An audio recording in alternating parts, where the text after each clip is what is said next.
Now on the agenda panel is Sabrina Siddiqui of the Huffington Post, Lee Fong from The Nation, and Taegan Goddard, editor of Political Wire. Gang, it's great to have you all here. As I said, an embarrassment of riches to have you all around one table. Sabrina, let me start with you on this because we break down the numbers of this poll. We show Clinton leading Christie among African Americans. Also, the 18 to 29 group, Latinos. Christie did well with New Jersey Latinos. Are Tea Partiers right, though, when they say that the appeal can't go beyond the Jersey borders? Well, they're not necessarily wrong, but it's also still very early, and it's not too bad for Chris Christie that he has about a third of support among Republicans when there are probably about 10 possible GOP candidates, and we're still 3 years out. And he, of course, has walked a much more moderate line than some of the other candidates, and that will help him appeal to the youth, to the Latino community, as well as possibly African Americans. Someone like Hillary Clinton, too, at the moment is still benefiting from Obama's numbers in 2012. It'll be interesting to see how that changes when we get closer to the general election. It seems like moderate, though, is a dirty word. And Lee, is Christie leads Clinton among whites, also among seniors, and those who make cash-wise $75,000 or more a year. We have today's first read pointing out that these numbers are similar to the splits that we saw in the last election, you know, with Romney and President Obama. Is it possible for Republicans to break free of the rich old white people mold? Well, you know, if you look at this poll, it shows that some base Republicans in the base, are still very skeptical of Christie, I think for a lot of these reasons. But you have to remember, early polls showed that same base very skeptical of John McCain and Mitt Romney. Another interesting poll to take would be of executives in Wall Street and Silicon Valley, and those folks are very excited about Chris Christie, and they're calling a lot of the shots in the party now. All right, so as we look at the diversity issues of the Republican Party, Taegan, the LA Times is reporting a new poll out showing some have a big problem. Just as we look at California itself, it shows that minority voters are 54% Democratic to 14% Republican. So how does what's happening on the West Coast in California predict what could sweep in other areas of the country as we look at major voting bloc states like Texas or Florida?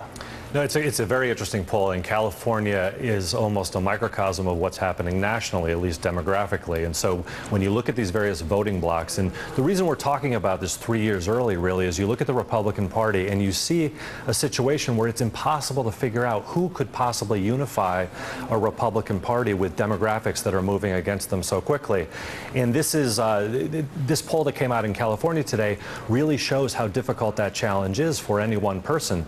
Christie's victory, Christie's poll numbers with this other poll shows that he's strong in the Northeast, but he's very weak out west, very weak down south. And so a lot of these demographic issues are going to hurt him if he does try to run for president. And so as everybody's trying to get the attention of youth voters, lock them in early and for a long time, as we look at the campaign to get young people not to sign up for Obamacare, look at what happened over the weekend at the University of Miami. We've got the group called Generation Opportunity, funded by the Koch brothers. They held a tailgate party at a football game featuring the creepy Uncle Sam guy. We've got models, we've got beer pong. Lee, tell us more about this, because I mean, we all went to college. Sure. Nothing wrong with a good tailgate party, and who doesn't show up and like free beer and pizza?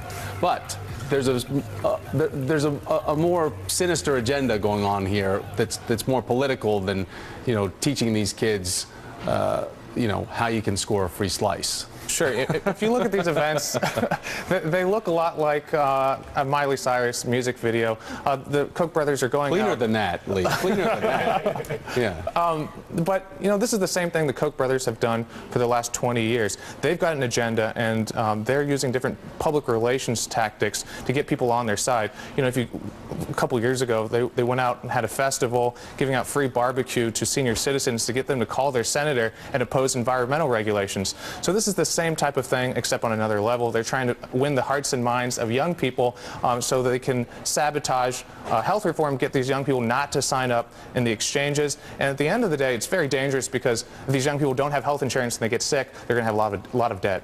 Well, yeah, no one got food poisoning or, anything like that from this event. But Taegan, you say that if there's one demographic Republicans might be able to lock in, it really is younger people. And if they use these means to attract at least attention, that could keep attention of the youth vote for a minute or two. Whether tailgate parties or not are the way to get there, I can't comment on that. But what I do know is that there's plenty of GOP strategists who look at. As a dad, you just don't want to go on the record with that, do you? As a son who's going to be applying to colleges next year, actually.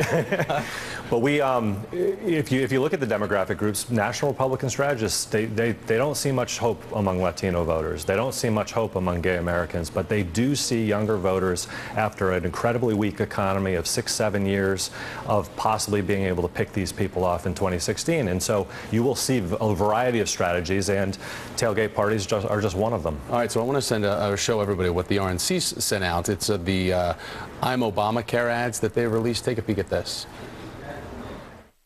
Hello, I'm the private sector. And I'm Obamacare! What are you doing? I'm addressing the people. The people? You can keep your plan. You can keep your doctor. Lower premiums for everyone. Actually, that's a lie. I know, but I want people to like me.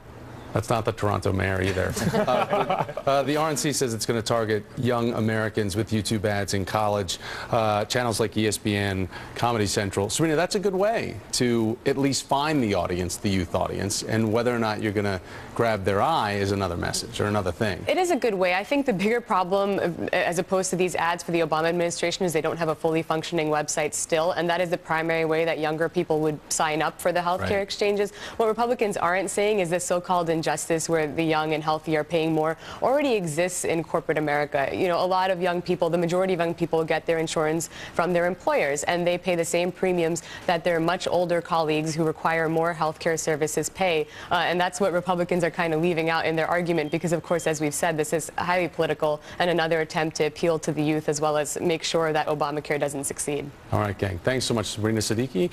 We've got Lee Fong and we've got Taegan Goddard. Thanks for being here. I really appreciate it. As always, you can find more from our panel on our website, thomasroberts.msnbc.com. Don't go anywhere. We're going to be right back.